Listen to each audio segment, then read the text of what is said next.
What is up, my love? Thank you so much for tuning back into another video. I hope you're having an amazing Monday so far and that you've had an amazing weekend and that the trend continues on into a beautiful rest of the week. And I know it's been a hot second since I've been here, but I was in Disney World. I have so many pictures, probably like 300 or 400. I will be posting them on my social media platform. So if you want to see my Disney World adventures, go ahead and check that out. It's been very hard for me to pick only a few pictures, so I've decided that I'm just going to post all of them. So stay tuned for that. But without further ado, let's head into today's topic. So today I want to talk about you are not your thoughts. And I know that may be slightly confusing for some because your thoughts are running rampant all the time and they're always there and it feels like you can't turn them off. And so we have learned to identify with our thoughts and think that we are them, but we're not. It takes some time, but there is a practice where we can learn to separate ourselves from our thoughts. And that mostly comes from meditation or mindfulness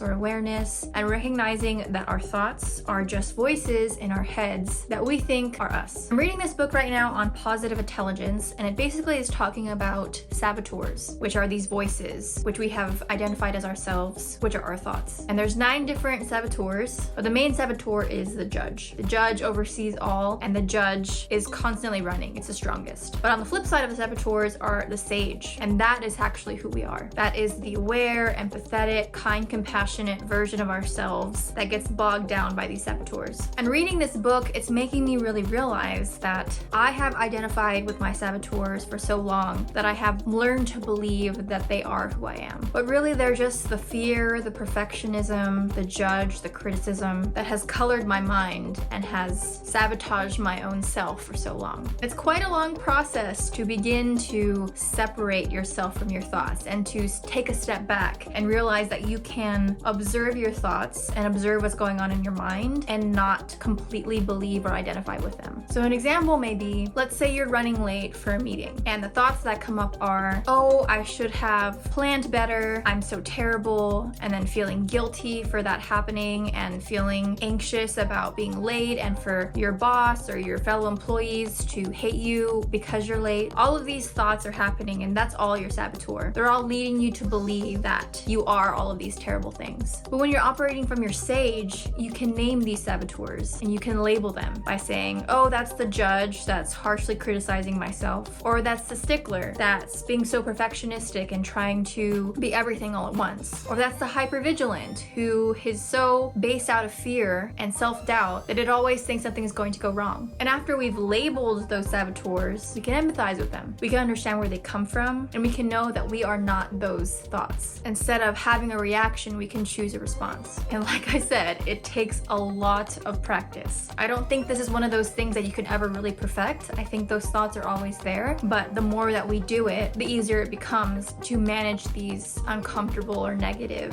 thoughts. And through this whole practice, I've really learned how to be kind to myself, to laugh off these voices, to know that I don't need to take them so seriously and believe them 100%. That maybe there is some truth in what they're saying and I can focus on what that is trying to tell me, but I don't need to linger with those thoughts and internalize them and make them a part of me. Because that's where you get into a little bit of trouble, is when you continue to repeat these negative thoughts to yourself and then they never go away. The more that we hold on to them, the more that we give them their power over us. But if we were to disregard them and we were just to say, oh, that's the judge or the hypervigilant or the stickler doing their thing, then they have less power over us. And we can brush it off and shrug it off and laugh at it. It's gonna take time, like anything. And the more that you keep at it, the more that you are intentionally aware of the voices that are occurring inside of your head, the easier it's going to be to recognize them and take them out of the driver's seat. They're never going to fully go away. They're still in the home of your mind, but you're going to learn to not allow them to control you anymore. And that can be the tricky part, is believing in yourself enough, believing in your ability to be in the driver's seat of your own mind and recognize that you have a choice, that you get to decide what your mind looks like, what kind of thoughts arise, that you get to decide what your mind looks like, that you get to choose fear or strength, anger or compassion, hate or love. It's all a choice. It may not seem like a choice in the moment, especially if you're so overpowered by your saboteurs, but the more that you do it, the easier it gets. results, I promise. You just gotta put in the reps. Like going to the gym, you are exercising and you are training your brain muscles to carry more weight, to get used to the discomfort, to become stronger. That's all you're doing. There's no physical representation of that because it's all inside of your mind, but it's the same concept. So I hope this sheds some light on your mind today. I hope that you put in some reps and become more aware of the thoughts that are happening inside of your head and know that you have the power to change it. I hope you have a great rest of your Monday and the rest of your week,